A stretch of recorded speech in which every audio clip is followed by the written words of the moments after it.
y vamos a revisar entonces la última materia que nos queda respecto de disposiciones comunes, que son las resoluciones judiciales, ¿cierto? Vimos anteriormente las notificaciones y las resoluciones judiciales en general hablamos de ellas también como otro tipo de acto jurídico procesal, que en este caso emana siempre también de los agentes de la jurisdicción, que no son otras personas que los tribunales, ¿cierto? A través de los cuales se cumplen varias funciones, ¿ya? Por supuesto, la función principal de la resolución judicial, y quizás la resolución judicial más importante, es aquella que decide la causa o resuelve el asunto que es sometido a la decisión del tribunal, ¿ya? Que es la resolución que ustedes van a ver, es conocida como la sentencia definitiva, y en algunos casos también una sentencia interlocutoria. Pero además, no solamente las resoluciones pueden encargarse de resolver el asunto controvertido, sino que además pueden cumplir otros roles más bien auxiliares dentro del proceso, como pueden ser simplemente dar curso al proceso o resolver todas aquellas cuestiones que se promuevan durante el procedimiento distintas a la cuestión principal, ¿cierto? Que son los conocidos como los incidentes. Eso a nivel general. En cuanto a la clasificación, ¿cierto? Una primera gran clasificación, podemos distinguir entre aquellas eh, resoluciones judiciales emanadas de un tribunal nacional, ¿cierto? Que son las que normalmente van a tener algún tipo de valor en el proceso, y también podemos encontrarnos con resoluciones emanadas de tribunales extranjeros. Por regla general, eh, este tipo de resoluciones, las emanadas de tribunales extranjeros, no tienen ningún valor en nuestro país, ¿cierto? En el proceso, ya sea civil o penal chileno, no van a tener ningún valor por regla general las resoluciones extranjeras, salvo que, y ahí vamos a ver más adelante algún tipo de excepciones, pero existen determinadas resoluciones, en particular sentencias definitivas dictadas por tribunales extranjeros, que pueden tener valor en Chile, pero para que tengan valor no basta con acompañar una resolución de esa naturaleza, sino que tiene que cumplir con un trámite previo, ¿cierto?, que conoce la Corte Suprema, que es el conocido ex equalis, ¿ya? No vamos a ver en profundidad en esta oportunidad, pero algo ya pudimos revisar en la otra oportunidad.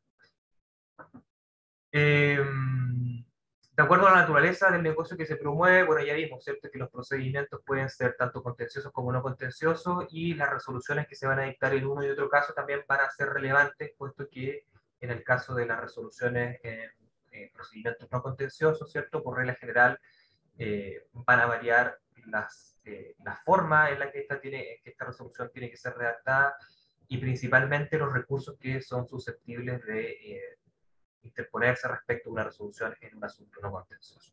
Que vamos a ver, son distintos y se exceptúan de la regla general en materia de asuntos contenciosos. En cuanto a la naturaleza del asunto, bueno, también pueden ser civiles o penales, pero aquí no hay mayor relevancia. En general, como ya hemos visto, están regulados en normativas orgánicas más o menos diversas, ¿cierto? Por lo tanto, por supuesto que comparten algunas generalidades, pero muchos de sus efectos y también muchas de sus consecuencias, por ejemplo, también en materia recursiva, son distintas, pero porque están reguladas en lógicas diversas ya, más que por tratarse de resoluciones judiciales distintas. De acuerdo a las instancias que son pronunciadas, también podemos distinguir las resoluciones judiciales.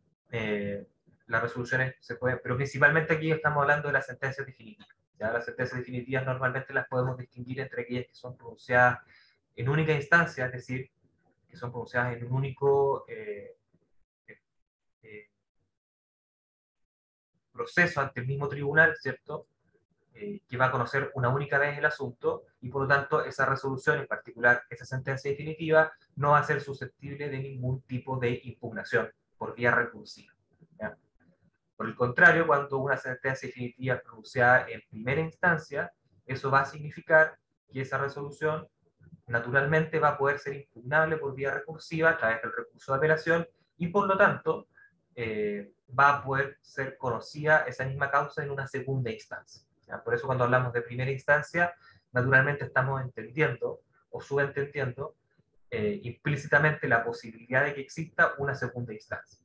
¿Necesariamente va a ocurrir? No, porque si las partes no impugnan esa resolución, nos vamos a quedar en esa instancia y no vamos a avanzar a una posterior, ¿ya? Pero esa distinción entre primera y única instancia nos va a permitir diferenciar entre aquellas resoluciones que van a ser susceptibles de algún tipo de impugnación vía recurso de apelación, de aquellas que no. ¿Ya? Y por último, ¿cierto? También tenemos resoluciones que se pueden dictar en segunda instancia, ¿ya? Que son aquellas que se recurrió de apelación, ¿cierto? Y en esta segunda instancia se dicta nuevamente una sentencia definitiva. Por supuesto, esta sentencia tampoco va a ser susceptible nuevamente de un recurso de apelación, sin perjuicio de que se puede impugnar por vía de otro tipo de recursos, como la casación. Y esta, a su vez, estas de segunda instancia, también vamos a poder clasificarlas en resoluciones que confirman la de primera instancia, que revocan la de primera instancia o que simplemente la confirman modificando. ¿Ya? Pero todo esto lo vamos a ver con mucho más detalle y con mucha más profundidad cuando analicemos el curso de recursos, ya donde vamos a analizar con mucho más detalle a qué nos referimos con toda esta instancia. También va a ser relevante distinguir las resoluciones y nuevamente más que las resoluciones, las sentencias, tanto las interlocutoras como las definitivas, dependiendo del estado en el que se encuentre el cumplimiento de esta resolución. ¿Ya? Y en ese sentido podemos distinguir aquellas resoluciones, más bien aquellas sentencias que se encuentran firmes o ejecutoriadas, de aquellas sentencias que simplemente causan ejecutoria. ¿Ya? Por su parte, ¿cierto? Tenemos que las sentencias firmes o ejecutoriadas se pueden distinguir entre aquellas que son susceptibles de recursos versus aquellas que no son susceptibles de recursos. La vamos a ver a continuación, ¿cierto? En estos momentos. Eso está regulado íntegramente en el Código de Procedimiento Civil, en el artículo 174. Y respecto de aquellas resoluciones, ¿cierto?, en las cuales proceden recursos, tenemos que distinguir si es que se han deducido o no recursos oportunamente. ¿Cuándo se deduce un recurso oportunamente? Básicamente cuando se interpone algún tipo de apelación o cualquier recurso que proceda respecto a esa resolución, puede ser también una reposición eh, o una casación dentro de un determinado plazo. Básicamente la oportunidad en materia recursiva está dada principalmente por la existencia de plazo. ¿Ya? Por lo tanto, una sentencia va a quedar firme o ejecutoriada en el caso de que procedan recursos en su contra y en caso de que se hayan opuestos recursos oportunamente, siempre y cuando sea notificada a las partes la resolución que ordena el cumplimiento de esa resolución. Es decir, nosotros tenemos una sentencia definitiva que se dictó el día 1 de noviembre del año 2021. Como respecto a esa sentencia definitiva en materia civil procede el recurso de apelación, esa sentencia definitiva no va a quedar firme ejecutoriada, sino hasta que, si en el caso de que se haya interpuesto el recurso de apelación, ese recurso de apelación esté resuelto, confirme esa sentencia definitiva y, por supuesto, dicha sentencia que confirma la sentencia definitiva esté a su vez firme. ¿Ya? Vamos a ver que puede ocurrir también que esas sentencias puedan ser susceptibles de otro tipo de recursos, pero la regla general es que no, por lo tanto, vamos a entender que una sentencia definitiva en primera instancia va a quedar firme o ejecutoriada siempre que siempre que tengamos firme la resolución que a su vez confirma esa primera sentencia definitiva. ¿Ya? En caso contrario, en caso de que tengamos una resolución respecto de la cual procede un tipo de recurso, pero no se presentó oportunamente la sentencia definitiva, esta de primera instancia, va a quedar firme y ejecutoriada desde que transcurra el plazo que la ley establece para su interposición. ¿Ya? Adicionalmente, en el caso de la sentencia definitiva en el procedimiento ordinario de mayor cuantía, que es el que vamos a analizar ahora en materia civil, ¿cierto? Se exige además que se cuente con una certificación del secretario del tribunal. ¿Ya? Por lo tanto, tratándose de la sentencia definitiva en materia civil, en el juicio ordinario, no va a bastar simplemente con que transcurra el plazo, sino que además tenemos que contar con una certificación del secretario del tribunal que dé cuenta de que efectivamente ha transcurrido el plazo para interponer un recurso en contra de esa resolución. Por el contrario, todas aquellas sentencias respecto a las cuales no proceden recursos, es decir, aquí estamos hablando directamente de aquellos procedimientos en los que un tribunal conoce el asunto en única instancia, se va a entender que la resolución está firme o ejecutoriada simplemente desde que se notifique válidamente a las partes de esta resolución. ¿Ya? No hay que esperar ni un plazo, por supuesto, porque no proceden recursos, y por supuesto tampoco habría que esperar, en caso que se interponga un recurso, la resolución de este. ¿Tienen alguna duda? Sé que esto puede ser un poco enredado, pero por lo mismo les dejo la palabra por si tienen alguna duda desde ya. Sí, profe. Yanina, dígame. Eh, no sé si será mucho solicitarlo, pero podría de nuevo explicar lo que se me enredó. Se me enredó entre la primera, entre la firma Ya. ejecutoriada y como que me... Ah, ¿las clasificaciones o solamente No, no, esta de no, firme ejecutoriada? no, solamente esta parte del tema de que, por ejemplo, decía que eh, si procede el recurso, tal como dice en el cuadrito, ¿no es cierto? Se deduce que si fue oportuno o no. Si es oportuno, entonces tiene que, es lo que entendí yo, ah, tiene que notificarse a las partes y existe la certificación del secretario. ¿Sí? Eso En era caso del que, tribunal donde sí, conste que se han recurrido el plazo para los recursos. exactamente, si es que proceden recursos, pero no se interpusieron dentro de plazo. Ya, eso sí procede, ¿no es cierto? Es que ahí es donde me Exactamente. empecé a enredar. Sí, esto es cuando procede un recurso respecto a la resolución. Exactamente. Ya. Y no es lo que sale en el cuadrito, ¿no es cierto? De, Claro, y por ya otro, transcurrieron todos los plazos y nadie puso, y no habían recursos que, o eh, sea, no era no había ningún recurso que interponer. no, aquí hay recursos que interponer. En todo este cuadrito estamos en casos de que la sentencia es susceptible de algún tipo de recurso. ¿Ya? Pero lo que pasa es que ¿Ya? aquí simplemente las partes no presentaron ninguno. Ya, ya. Es Y que por lo veis ahí es donde tanto, me enredé. claro, y por lo tanto, para que quede firme de ejecutoría dicha resolución, tenemos que esperar, por supuesto, que pase ese plazo sin que ninguna parte interponga el recurso. Y adicionalmente, en el caso de la sentencia definitiva del procedimiento ordinario, vamos a requerir adicionalmente una certificación por parte del secretario del tribunal que dé cuenta de esto mismo, ¿cierto? Que dentro de plazo no se interpuso ningún recurso y por lo tanto queda firme ejecutoria de la resolución. Ujú. Ya, Que en pues, el otro caso, ya. tenemos estas resoluciones respecto a las cuales allí no proceden recursos. Y en este caso, simplemente para que la resolución quede firme ejecutoria, basta con que se notifique dicha resolución. O sea, ya ahí no necesita secretario ninguna cosa. Ninguna otra cosa. Ya, Exactamente. pues. Ok, Eso gracias. basta. ¿Alguna otra consulta? Bueno, están todos claros.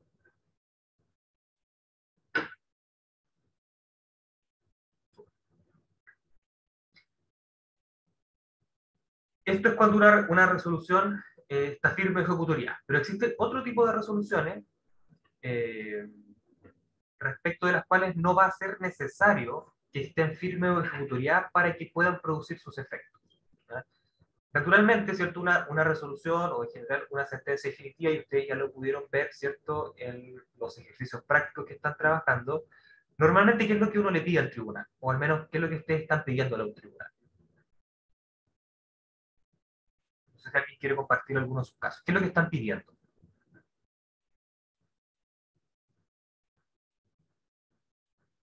Disculpe, profe, me volé, no entendí lo que le pregunto. Ustedes están trabajando casos prácticos, ¿cierto? Ah, sí. Si ustedes están pidiéndole algo al tribunal, en tu caso, Yanina, o no sé, en el caso de alguien más, ¿qué es lo que le están pidiendo al tribunal? El cumplimiento de la obligación o la resolución del contrato. Perfecto. En tu caso, Ignacio, entonces le están pidiendo el cumplimiento de la obligación a la que se suscribió contractualmente, me imagino, ¿cierto? Una pretensión de la persona que yo estoy representando.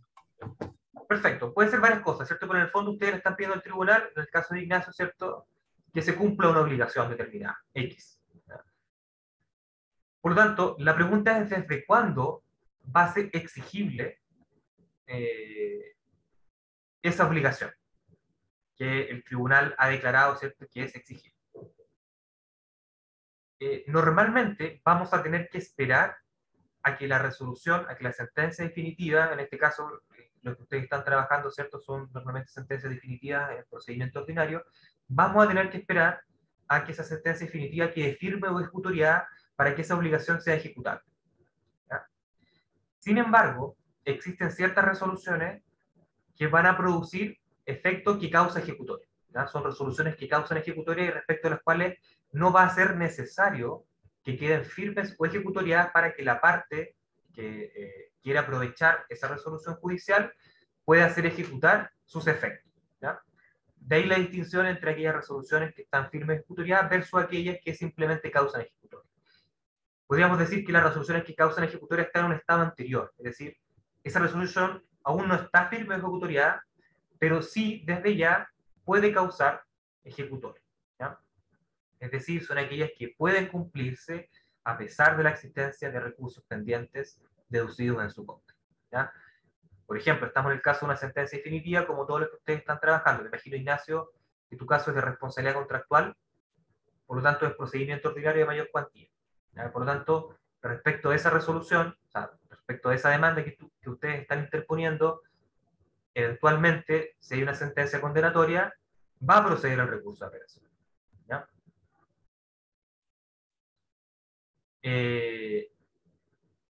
Esa sentencia definitiva, en algunos casos, ¿ya? Va a producir ejecutoria y por lo tanto va a poder ser ejecutada aún antes de que esté firme ejecutoria. ¿Ya? Y eso, en el caso de las sentencias de primera instancia, va a ocurrir siempre y cuando la apelación se conceda con el solo efecto devolutivo. ¿Ya? Vamos a ver, no es necesario que lo manejen en detalle ahora, pero el recurso de apelación en particular se puede decretar con dos tipos de efectos. ¿Ya? Solamente con el efecto devolutivo, ¿ya? Que consiste básicamente en que el tribunal de segunda instancia va a tener que posteriormente, o más bien, se llama devolutivo porque entendemos, y creo que esto lo conversamos en el ciclo anterior, o sea, perdón, en el curso de procesal 1. Se llama devolutivo porque esencialmente el tribunal inferior, el de primera instancia, está devolviendo la competencia al tribunal de segunda instancia, y en este caso es la Corte de Apelaciones, para que conozca el asunto. Porque se entiende, ¿cierto?, que tratándose de una estructura jerárquica como la de nuestro Poder Judicial, la competencia va desde el tribunal más alto al más bajo. Por lo tanto, la Corte Suprema delega su competencia en las Cortes de Apelaciones y estas a su vez delegan su competencia en los tribunales de primera instancia. Entonces, siempre una apelación va con el efecto devolutivo porque el tribunal de primera instancia devuelve, por decirlo así, su competencia al tribunal superior jerárquico, ¿cierto? En este caso, la Corte de Apelaciones respecto. Siempre una apelación o un recurso de apelación va con este efecto. ¿Ya? Pero también existe un segundo efecto que no concurre siempre. ¿Ya? Es decir, un recurso de apelación podría proceder eventualmente únicamente con el efecto devolutivo. Este segundo efecto es el efecto suspensivo. ¿Ya? Y como les digo, por regla general, incluso el código habla de que es la excepción. Y el efecto suspensivo consiste básicamente en que esta resolución dictada por el tribunal de primera instancia no se va a poder ejecutar, ¿cierto?, mientras se encuentre pendiente el conocimiento del recurso de apelación. Por lo tanto, en esos casos, naturalmente, esas resoluciones no van a causar ejecutoria, puesto que van a exigir que el recurso de apelación se resuelva para poder ejecutar la resolución principal. ¿Ya? Pero en todos los otros casos, es decir, en todas aquellas sentencias definitivas que hayan sido apeladas con el solo efecto devolutivo, decimos que esas resoluciones causan ejecutoria. Porque no se ha decretado el efecto suspensivo, por lo tanto, esas resoluciones van a poder ser ejecutadas mientras tanto. ¿Ya? Sin perjuicio de que eventualmente, conociendo el recurso de apelación, la Corte de Apelaciones podría revocar la resolución original y en ese caso tenemos la obligación, o tendríamos que cumplir con la obligación de restituir todas aquellas prestaciones que se tuvieron que cumplir en virtud de esta resolución que causaba ejecutoria. ¿Ya? Por lo tanto, vamos a ver que en materia civil, por lo menos, en el procedimiento ordinario de mayor cuantía, la regla general es la contraria. ¿Ya? Es decir, todas las apelaciones van con ambos efectos, ¿ya? Efecto devolutivo y suspensivo. ¿Ya? ¿Para qué? Para que no se produzca esta cosa de que se anden ejecutando resoluciones antes de que estén firmes o ejecutorias. ¿Ya? Y también se entiende que las resoluciones de segunda instancia, es decir, aquellas que son pronunciadas por las Cortes de Apelaciones, por ejemplo, confirmando una de primera instancia, también van a causar ejecutoria, es decir, van a poder ser ejecutadas aun cuando esté pendiente la resolución de un recurso de casación en su contra. ¿Ya?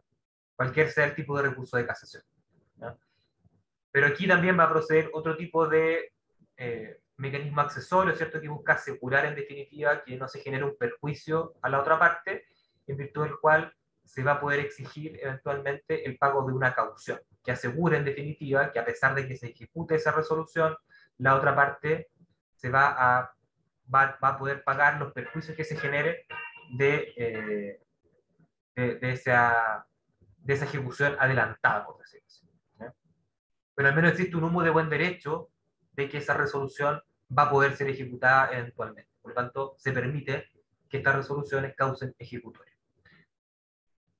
No sé si les queda claro lo que les he comentado recién. Si tienen alguna duda, por favor, háganla saber. Hola, profe, disculpe. Constanza, di. No me quedó claro el efecto suspensivo. Me enredé un poco. Ya. Dame un segundito.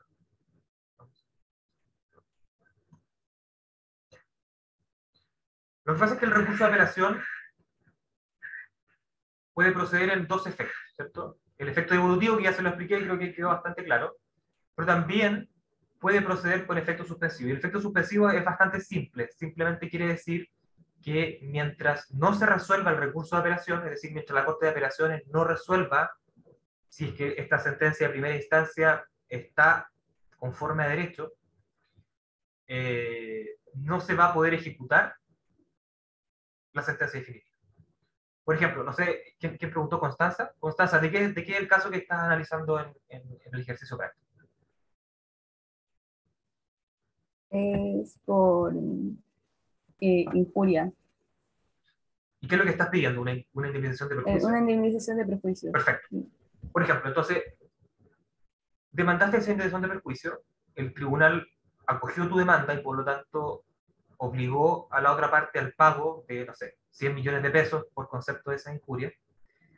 Y por lo tanto, si es que el recurso de apelación procedió solamente con el efecto devolutivo, sin el suspensivo, esa resolución, esa sentencia definitiva va a causar ejecutoria. Por lo tanto, va a poder ser exigible el cobro de esos 100 millones de pesos desde ya. Es decir, sin necesidad de esperar que se resuelva ese recurso de apelación.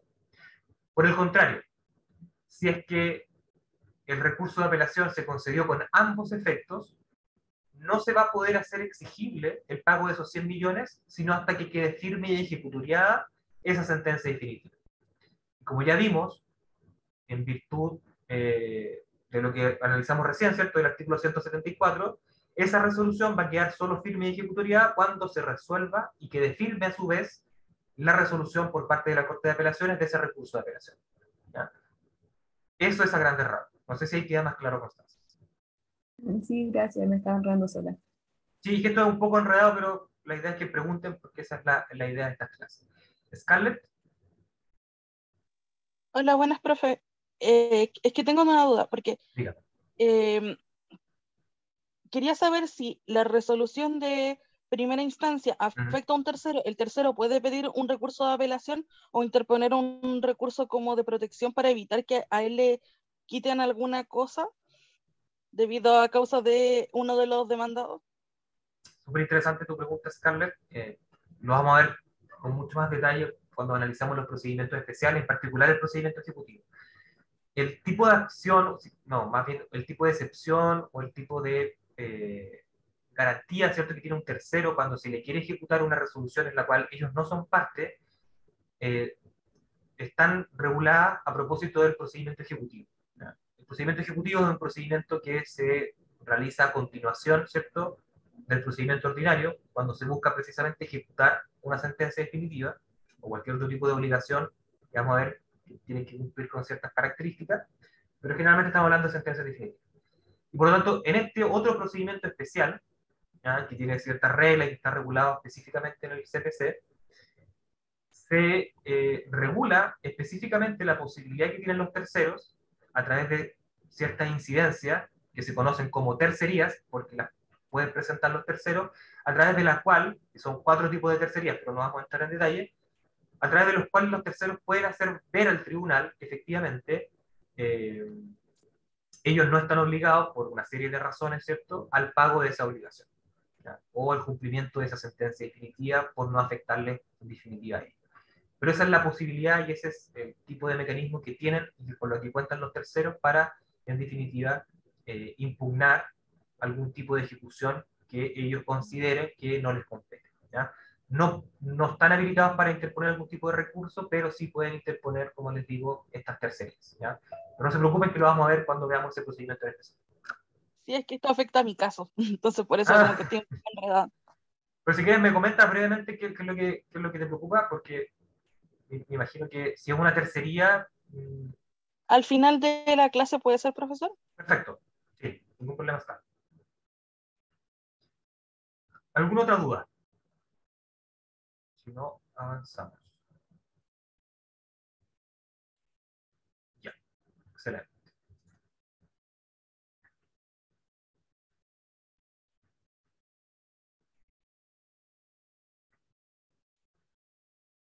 También podemos clasificar las resoluciones según el contenido de lo que se está resolviendo, ¿no? Ya vimos con algunos de sus ejemplos en los que podemos encontrarnos con resoluciones que básicamente se dedican o se preocupan, y en su contenido básicamente lo que hacen es condenar a una persona al cumplimiento de una obligación, ¿ya?, o de una prestación determinada. Puede ser, por supuesto, una obligación de dar, hacer o no hacer, dependiendo de la pretensión del actor en cada caso, ¿ya? Esta va a ser la regla general en materia civil y en general en los procedimientos ordinarios de mayor cuantía. Sin perjuicio de eso, también podemos encontrarnos con resoluciones que no necesariamente condenan el cumplimiento de una prestación o el cumplimiento de una obligación, sino que más bien lo único que hacen es limitarse a crear, modificar o extinguir una relación jurídica, es decir, algún tipo de obligación o derecho que tiene alguna de las partes respecto de otra, ¿ya?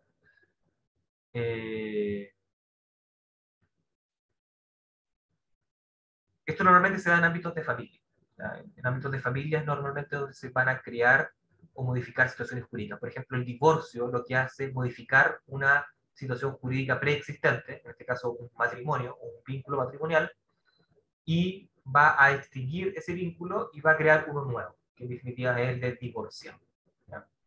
Por lo tanto, en materia civil patrimonial no es común ver resoluciones que sean meramente constitutivas, generalmente van a ser de condena, pero naturalmente vamos a encontrar más de este tipo de resoluciones en el ámbito de familia. También existen algunas resoluciones que son meramente declarativas de derecho, ¿ya? Ustedes van a ver, ¿cierto?, que en muchas de sus pretensiones ustedes quieren no solamente condenar al pago de una indemnización de perjuicio, sino que además que se declare por parte del tribunal que existe o no existe una situación jurídica. Por ejemplo, que existía un contrato, que existe algún tipo de responsabilidad extracontractual por parte de la persona que le generó un daño. Por lo tanto, generalmente las resoluciones que tienen en su contenido algún tipo de condena, es decir, que ponen el cumplimiento de una obligación, generalmente van a ir vinculadas o asociadas con resoluciones que también declaran la existencia de un derecho, ¿ya? Por lo tanto, que también tengan harto ojo. Generalmente en los petitorios uno se suele confundir y pide solamente el pago de una indemnización, ¿ya?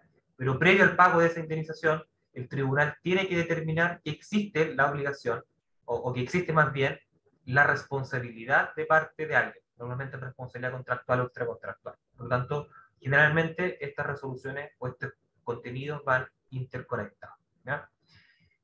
Y por otra parte, existen otro tipo de resoluciones que más bien son las cautelares, que vamos a ver en el curso siguiente, ¿cierto? Pero que tienen otro fin, que es básicamente declarar algún tipo de medida temporal. No imponen el cumplimiento de una obligación permanente, sino que más bien declaran para efectos de asegurar los fines del proceso, ¿cierto?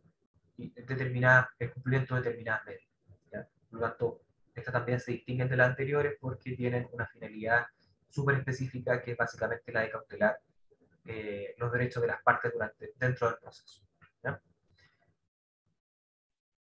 Finalmente, la última clasificación que encontramos que está regulada expresamente en el artículo 158 del Código de Procedimiento Civil es aquella que depende de la naturaleza jurídica de la misma resolución.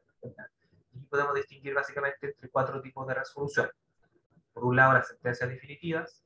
Por otro lado, las sentencias interlocutoras, que vamos a ver que también podemos distinguir entre aquellas de primera y segundo grado.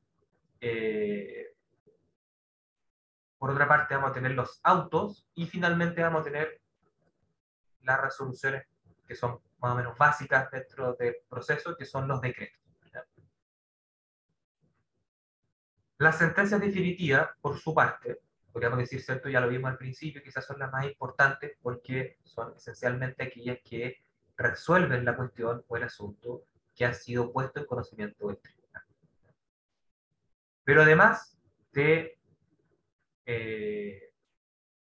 tener esta finalidad, ¿cierto? De resolver el asunto controvertido, tienen otra característica que las distingue, por ejemplo, de algunas sentencias interlocutorias. Y es que además, para que la sentencia sea considerada como definitiva, no solamente tiene que poner o resolver esa cuestión o el asunto controvertido, sino que además tiene que poner fin a la instancia. ¿Ya? La instancia es cada una de las etapas del proceso en la cual se resuelve de manera completa o íntegra el asunto controvertido. Es un poco redundante, pero en el fondo ya les comenté con anterioridad, ¿cierto?, que podemos encontrar esencialmente durante el proceso 2 instancias. ¿Ya? Lo que caracteriza la instancia es que en cada una de ellas el tribunal va a poder revisar tanto los hechos como el derecho que ha sido sometido a su conocimiento. ¿No? Y por lo tanto, en el procedimiento civil siempre vamos a tener solamente o una única instancia o hasta 2 instancias. ¿Ya? Es decir, una única instancia en aquellos procedimientos respecto a los cuales no procede el recurso de apelación y hasta 2 instancias en aquellos en los cuales sí procede. ¿Ya? Por lo tanto, van a constituir sentencias definitivas en un proceso de única instancia solamente la sentencia definitiva dictada por el tribunal de única instancia. En cambio, en aquellos en los cuales va a proceder el recurso de apelación, vamos a tener eventualmente 2 sentencias definitivas. La primera, ¿cierto?, dictada por el tribunal de primera instancia, y una segunda, ¿cierto?, eventual, dictada por el tribunal de segunda instancia, que generalmente va a ser la Corte de Apelaciones. ¿Ya?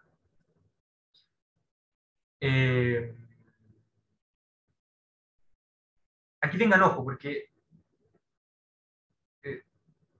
uno puede llegar a confundir o puede confundirse, y seguramente ustedes lo han escuchado, que existe también el recurso de casación, que eventualmente puede llegar a conocer la Corte Suprema respecto de una resolución o respecto de una sentencia definitiva de segunda instancia. ¿Ya?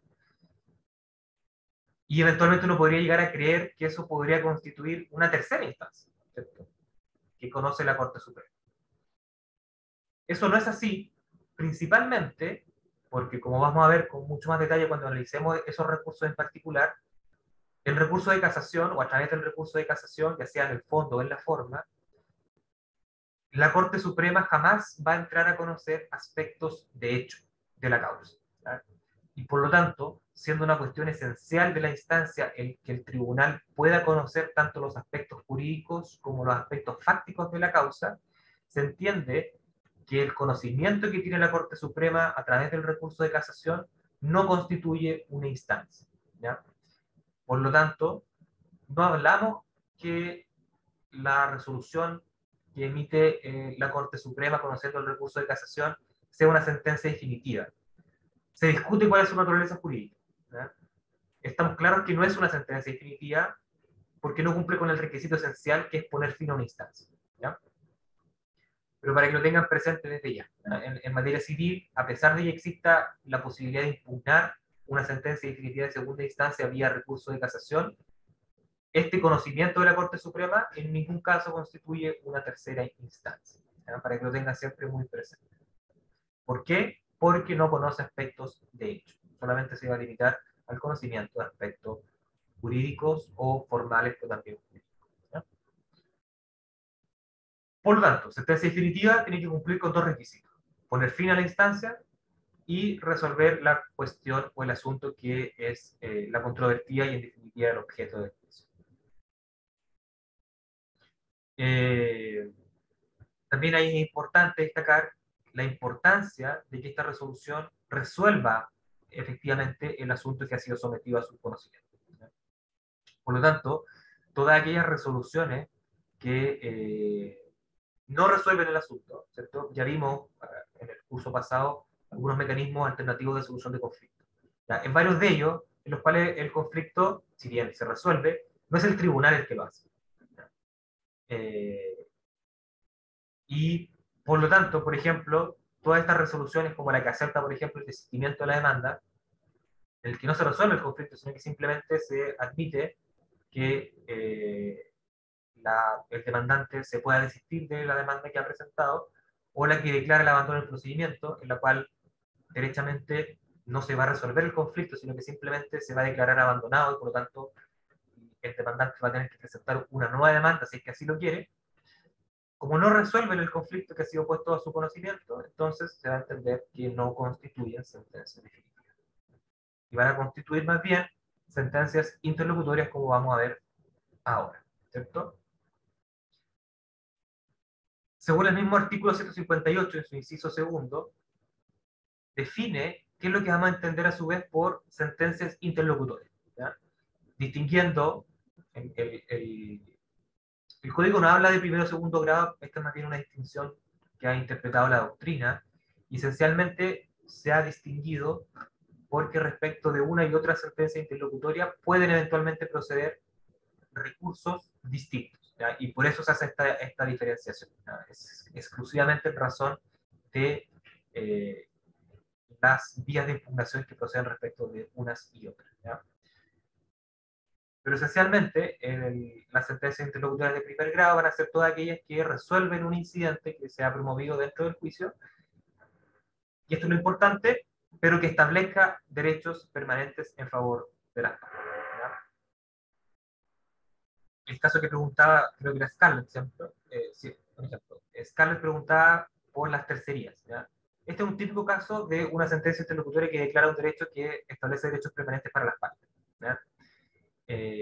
A través de las tercerías, ¿cierto? En las que, por supuesto, el tribunal acoge el derecho que tiene un tercero para que no sea, para que no se haga efectiva la ejecución de una sentencia definitiva a su respecto, ¿cierto? Va a establecer un derecho permanente para este tercero. Y en definitiva, vamos a entender que ese es un tipo de sentencia interlocutoria de primer grado, ¿ya? Por otro lado, también encontramos sentencias interlocutorias de segundo grado, que van a ser todas aquellas que resuelvan algún trámite dentro del proceso, que a su vez va a servir al tribunal para el pronunciamiento ya sea de una sentencia definitiva, o también vamos a entender que existe una sentencia interlocutoria de segundo grado respecto de todas aquellas resoluciones que o ponen término al proceso, al juicio, o hacen imposible su continuación, ¿ya? Por lo tanto, hay mucha gente que entiende, por ejemplo, que por ejemplo, las que vimos anteriormente, el abandono del procedimiento es claramente una sentencia interlocutoria de segundo grado. ¿Por qué? Porque si bien no resuelve el asunto controvertido, lo que sí hace es hacer imposible su continuación o también ponerle término al juicio, ¿ya? Pero sin resolver el asunto controvertido, que es lo importante. Otro tipo de sentencia interlocutoria de segundo grado, pero que más bien va a servir de base para el pronunciamiento de la sentencia definitiva, es esencialmente la resolución que recibe la causa. Este es un típico caso de sentencia interlocutoria de segundo grado. ¿Por qué? Porque a través de lo que se resuelva en esta resolución se va a fijar los hechos pertinentes, sustanciales y controvertidos, que eventualmente van a ser susceptibles de prueba dentro del procedimiento civil. Lo que ahí se resuelva y los hechos que se fijen en esa resolución van a ser fundamentales para lo que se resuelva con posterioridad en la sentencia definitiva. Y por lo tanto, se consideran como unas sentencias interlocutorias de segundo grado, ¿ya? Aquí también tengan cuidado, porque a esta resolución, en particular a la que recibe la causa prueba, que es la que fija los hechos pertinentes, sustanciales y controvertidos dentro del proceso, se la suele conocer como el auto de prueba, ¿ya? Y vamos a ver que ello es un error, porque este tipo de resolución no es un auto, como vamos a ver, sino que es más bien una sentencia interlocutoria de segundo grave. ¿Ya? ¿Por qué? Porque resuelve un trámite que va a servir para el pronunciamiento de la sentencia definitiva. Los autos, como les comentaba, están definidos en el Código de Procedimiento Civil de manera negativa, es decir, todas aquellas resoluciones que resuelvan un incidente dentro del proceso, pero que no sean una sentencia interlocutoria, ¿sí? Es decir, que no cumplan con ninguna de las descripciones anteriores que ya revisamos, ¿cierto? Esencialmente que no establezcan ningún derecho permanente a favor de las partes, van a ser considerados autos. ¿Ya? Por lo tanto, para que una resolución sea considerada como un auto, tiene que ser a una de aquellas que resuelva un incidente y no tiene que establecer ningún tipo de derecho permanente a favor de las partes. ¿No? Y, por supuesto, servir para el pronunciamiento de la sentencia definitiva. Si no tiene que ser ni una sentencia interlocutoria de primer grado, ni una de segundo grado. Por lo tanto, todas aquellas resoluciones que resuelvan un incidente y no sean interlocutorias van a ser autos. ¿Cuáles son los típicos autos que se... Profe, no sé si soy solo yo, pero se le escucha súper mal. ¿En qué sentido? Como que se ¿Escucha un escuchara ruido? bajo el agua. Como si se escuchara bajo el agua. No sé si soy solo Bajo yo. el agua. A mí No se me sé, escucha como cortado. como cortado. Es que el internet en mi oficina es muy pésimo. Voy a acercarme más a la cámara a ver si se escucha mejor. No sé si, Francisca, si se escucha mejor ahí. Sí, ahí se Sí, escucha un poco mejor. Ya. Voy a tratar de quedarme por acá cerquita. Como les decía entonces, los autos son todas aquellas resoluciones que resuelven incidentes, pero no son sentencias interlocutorias ni de primero ni de segundo grado. ¿Ya? Como les decía, las típicas resoluciones que son autos, porque no establecen derechos permanentes para las partes, son aquellas resoluciones que resuelven medidas cautelares. ¿Ya? Las medidas cautelares son esencialmente provisionales. ¿Ya? Por lo tanto, si bien pueden establecer alguna obligación y algún derecho eventualmente para alguna de las partes, este es una obligación o un derecho esencialmente provisional, ¿ya? Mientras dure el proceso. Por lo tanto, no van a establecer ningún derecho permanente para las partes. ¿Ya? Y finalmente tenemos otro tipo de resoluciones que son los famosos decretos, que son básicamente todas aquellas resoluciones dictadas por los tribunales que tienen simplemente como finalidad dar curso progresivo a los autos. O sea, básicamente, cuando uno dice progresivo a los autos, es básicamente dar curso progresivo al proceso. ¿Ya? Por lo tanto, y estas son la mayoría de las resoluciones que se dictan por parte del tribunal, la resolución que va a resolver, por ejemplo, el tribunal cuando ustedes le presenten su demanda, ¿ya? Es esencialmente una resolución que da curso a los autos, ¿ya? Que en virtud de la cual se acoge la demanda y, por supuesto, se da paso a que la otra parte pueda interponer, perdón, presentar su contestación o eventualmente presentar algún tipo de excepción respecto de esa demanda. ¿Ya? Y así durante el proceso ustedes van a ver que la mayoría de las resoluciones que dicta un tribunal no necesariamente resuelven el asunto controvertido ni van a resolver incidencias, sino que más bien van a tener como único propósito que el proceso pueda avanzar. ¿Ya?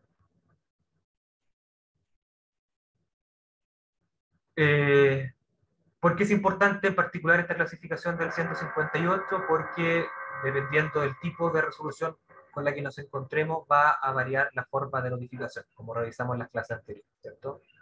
Vimos que la sentencia definitiva y la sentencia interlocutoria tienen formas especiales de notificación, ¿cierto? Que vimos que puede ser facultativamente a través de notificación por cédula o a través de la notificación personal.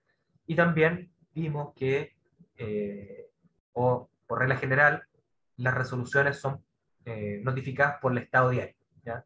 Y estas resoluciones van a ser naturalmente, por regla general, los decretos y los autos, ¿ya? Por lo mismo es importante saber, que al momento de usted tramitar un proceso, saber la naturaleza jurídica para ver cuál va a ser la forma de notificar válidamente esa resolución.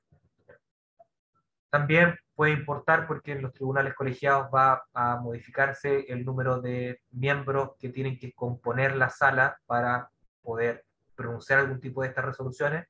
Por ejemplo, en materia penal, eh, el, los autos o los decretos que se pronuncian por parte, por ejemplo, del Tribunal de Juicio Oral en lo Penal, pueden ser pronunciados perfectamente por un solo juez, ¿ya?, del Tribunal de Juicio Oral en lo Penal, mientras que en cambio la sentencia definitiva tiene que ser necesariamente pronunciada por al menos 2 de los 3 jueces que presenciaron el juicio oral, ¿ya? Por lo tanto, ahí también van a haber algunas diferenciaciones dependiendo del tipo de resolución de la que se trata, ¿ya? Van a haber también algunos tipos de formalidades y requisitos diversos. Vamos a ver también cuando revisemos el efecto de cosas juzgadas, que solamente algunas sentencias definitivas e interlocutorias van a producir este efecto, y por supuesto los autos y los decretos no van a producir jamás cosas juzgadas, principalmente porque no establecen derechos permanentes para las partes. Y también, lo hemos dicho en reiteradas oportunidades, van a variar los medios de impugnación, esencialmente los recursos que van a proceder respecto de cada uno de estos tipos de resoluciones.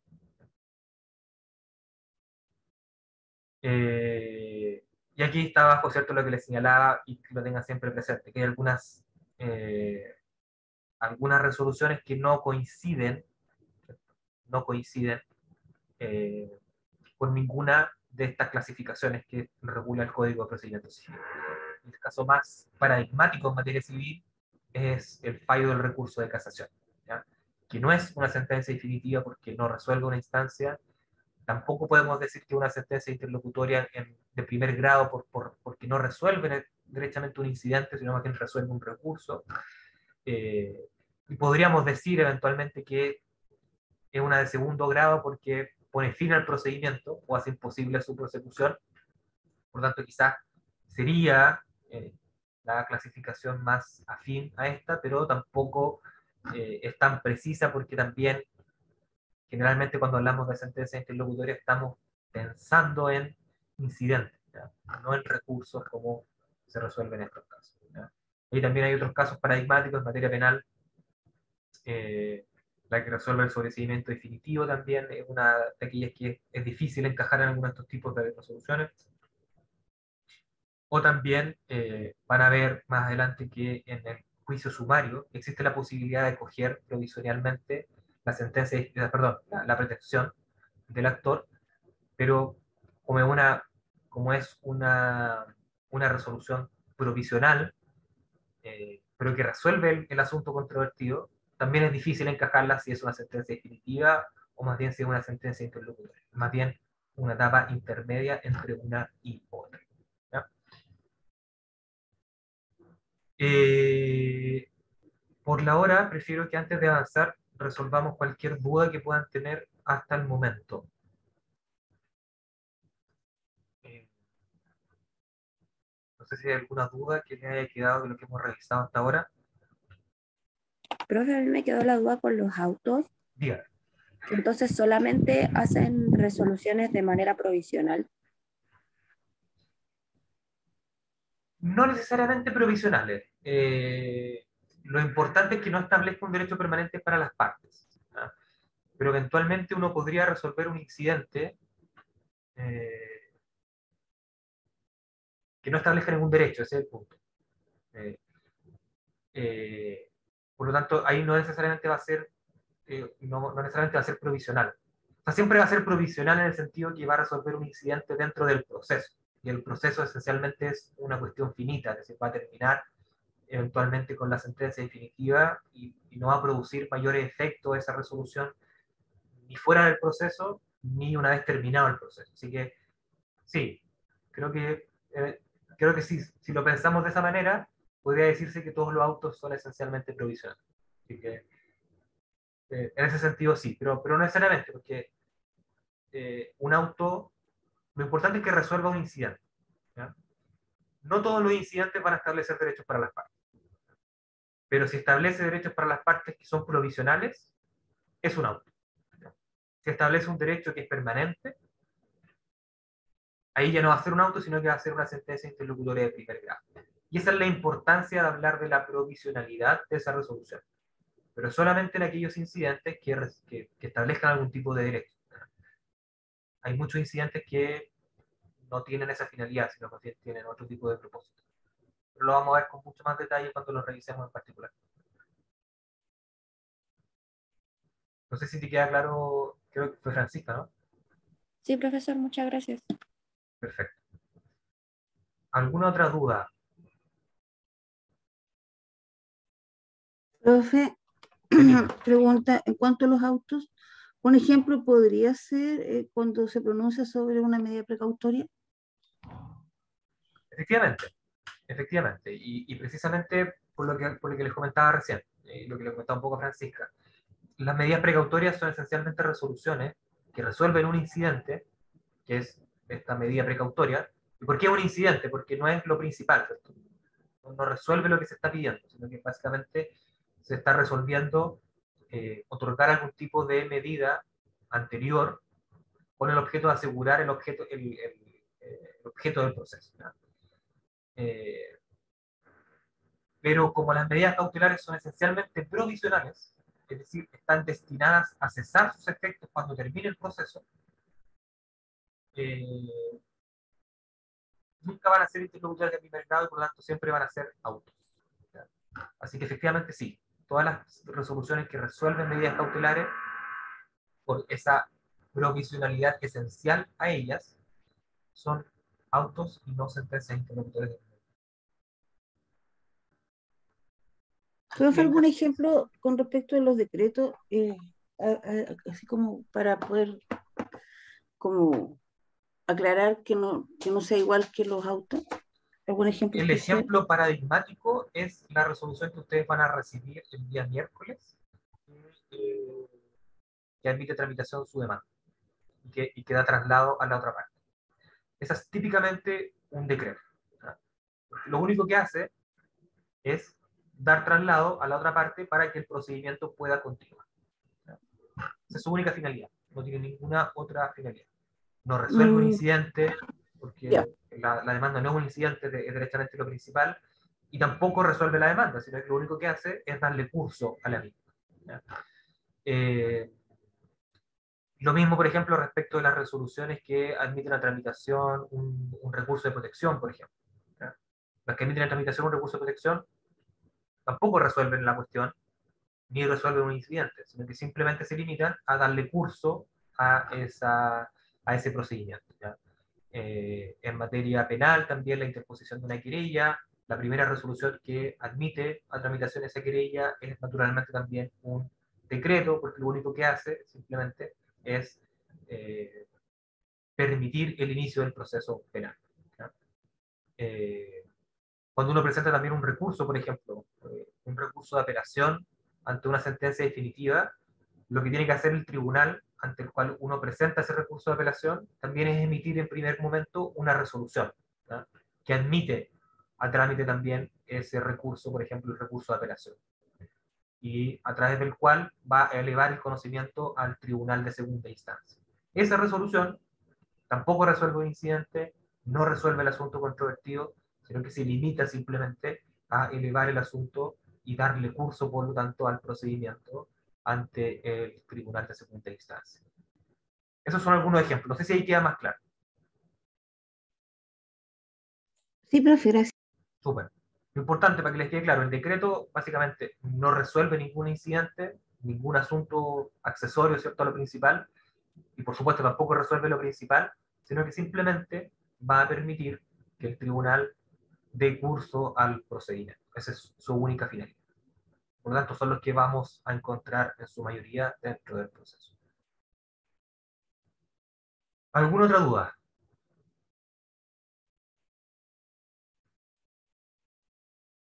Perfecto. Si es así, entonces me quedo con Scarlett. Creo que era, ¿no? Sí, profe. Ya, nos quedamos y el resto que tengo una excelente semana. Recuerden que mañana es el plazo para entregar la demanda, así que vamos a estar pendientes para que las podamos remitir de vuelta a ustedes, respecto a sus otros compañeros, a la breve, Profe, el pregunta mismo con martes. respecto a eso. Dígame. Sí, Que vamos a tener el mismo, para contestación de la demanda, porque nos va a mandar una contestación de demanda, ¿cierto? así es. Les vamos a mandar a ustedes una demanda realizada por otros compañeros de ustedes para que ustedes puedan hacer la contestación respectiva. Perfecto, y El vamos plazo- a tener el plazo, eso le da No, el lo plazo. tengo claro porque no sé cuándo terminan las clases, pero va a ser definitivamente antes de que terminen las clases, o si no, el mismo día que terminen las clases. Ahí vamos a ver. Pero la idea es que sea el mismo plazo que tuvieron en principio para hacer la demanda. ¿Ya? No me acuerdo cuánto eran, como 15 días por ahí. Algo así, sí, creo que eso es lo que habíamos hablado, que era un plazo. Sí. Fatal. Guadalupe Génesis, sí, voy a subir las clases de la semana pasada. Ahí, Nina, te pido por favor si me puedes mandar las que quedaron grabadas del viernes y del miércoles. Yo tengo las del Las lunes. mandé, ¿Las mandaste? Perfecto. Ya, yo sí, las sí, las subo mandé el entonces. mismo viernes. Perfecto, las subo hoy día mismo. Ya, Para profe, que no se cualquier preocupe. cosa, si es que hay alguna falla me avisa, pero yo las Perfecto. mandé el viernes en la tarde. Sí, no te preocupes, Janine, ahí te aviso cualquier cosa. Ya. Ya. Que tengan una excelente semana y nos vemos el miércoles. No, Chao, perdón, el profe. viernes. Chao, profesor, muchas gracias. Hasta el viernes, Chao, profe, profe, gracias. Que estén gracias. bien. Chao, profe, cuídese. Scarlett. Sí, profe, acá estoy.